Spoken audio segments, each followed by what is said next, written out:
Hi friends, welcome back to our channel. ಇವತ್ತು ನಾವು ಮನೆಯಲ್ಲಿ ಬಾಂಗಡ ಅಂದರೆ ಬಂಗುಡೆ ಮಸಾಲ ಫ್ರೈ ಮಾಡ್ತಾ ಇದ್ದೇವೆ.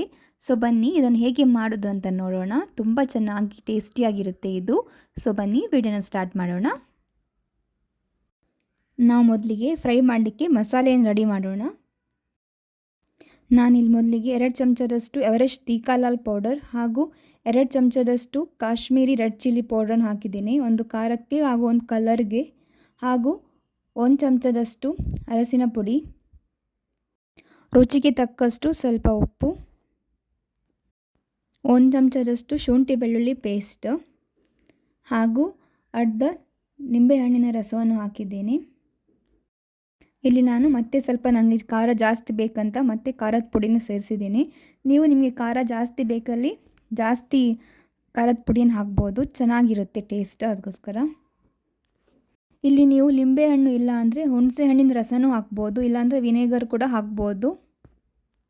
ಇದಕ್ಕೆ ಸ್ವಲ್ಪ ನೀರು ಹಾಕಿದ್ದೇನೆ ನಾನು. ನಿಮಗೆ ಕನ್ಸಿಸ್ಟೆನ್ಸಿ ಗೊತ್ತಾಗುತ್ತಲ್ಲ, ತುಂಬ ತಿಕ್ಕಾಗಿ ಇರಬಾರ್ದು, ತುಂಬ ತೆಳ್ಳೂ ಇರಬಾರ್ದು. ಅದಕ್ಕೋಸ್ಕರ ಇವೆಲ್ಲವನ್ನು ಚೆನ್ನಾಗಿ ನೀಟಾಗಿ ಮಿಕ್ಸ್ ಮಾಡ್ಕೋಬೇಕು. ಇಲ್ಲಿ ನಾನು 3 ಬಂಗುಡೆ ಮೀನನ್ನು ತಗೊಂಡಿದ್ದೇನೆ ಹಾಗೂ ಅದಕ್ಕೆ ಮಧ್ಯ ಮಧ್ಯದಲ್ಲಿ ಕಟ್ಸ್ ಹಾಕಿದ್ದೇನೆ.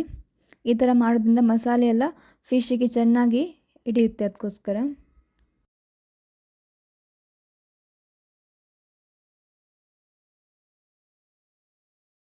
ಇವಾಗ ಒಂದೊಂದಾಗಿ ಎಲ್ಲ ಮೀನಿಗೂ ಮಸಾಲೆಯನ್ನು ಹಚ್ಚೋಣ.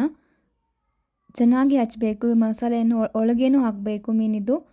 ಸೊ ಮಸಾಲೆ ಚೆನ್ನಾಗಿ ಹಿಡ್ಕೊಳ್ಳುತ್ತೆ. ಅದಕ್ಕೋಸ್ಕರ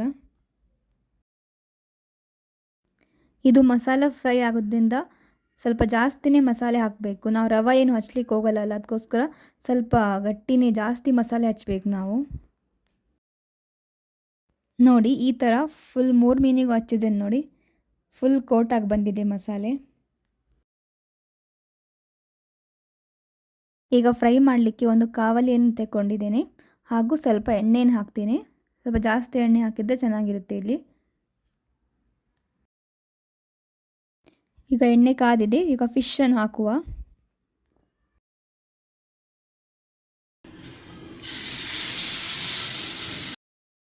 ಗ್ಯಾಸಿದ ಉರಿಯನ್ನು ಸಿಮ್ಮಲ್ಲೇ ಇಡಿ, ದೊಡ್ಡ ಉರಿಯಲ್ಲಿ ಇಡ್ಲಿಕ್ಕೆ ಹೋಗಬೇಡಿ.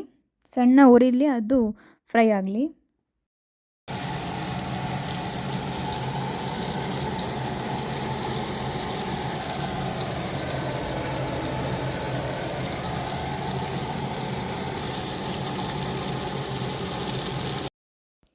ನೋಡಿ ಕಲರ್ ಎಷ್ಟು ಚೆನ್ನಾಗಿ ಬಂದಿದೆ ಅಂತ. ಇವಾಗ ಇದು ಒಂದು ಸೈಡ್ ಫ್ರೈ ಆಗಿದೆ, ಈಗ ಇನ್ನೊಂದು ಸೈಡ್ ಇದನ್ನು ಫ್ರೈ ಮಾಡ್ಕೊಳ್ಳೋಣ.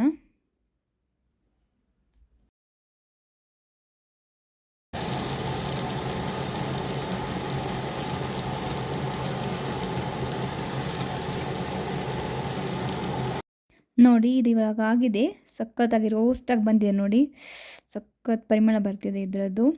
ಈಗ ಇದನ್ನು ಒಂದು ಪ್ಲೇಟಿಗೆ ಟ್ರಾನ್ಸ್ಫರ್ ಮಾಡ್ಕೋತೀನಿ. ವಾವ್, ಸಖತ್ತಾಗಿ ಬಂದಿದೆ ನೋಡಿ. ಒಂದು ಬಂಗುಡೆ ಮೀನಿದ್ರೆ ಸಾಕು, ಮತ್ತು ಜಾಸ್ತಿ ಬೇಕಂತಿಲ್ಲ, ಚೆನ್ನಾಗಿ ಬ್ಯಾಟಿಂಗ್ ಮಾಡ್ಬೋದು. ನೋಡಿದ್ರಲ್ಲ ಫ್ರೆಂಡ್ಸ್, ಮನೆಯಲ್ಲಿ ಎಷ್ಟು ಸುಲಭವಾಗಿ ಮೀನು ಮಸಾಲೆ ಫ್ರೈ ಮಾಡ್ಬೋದು ಅಂತ.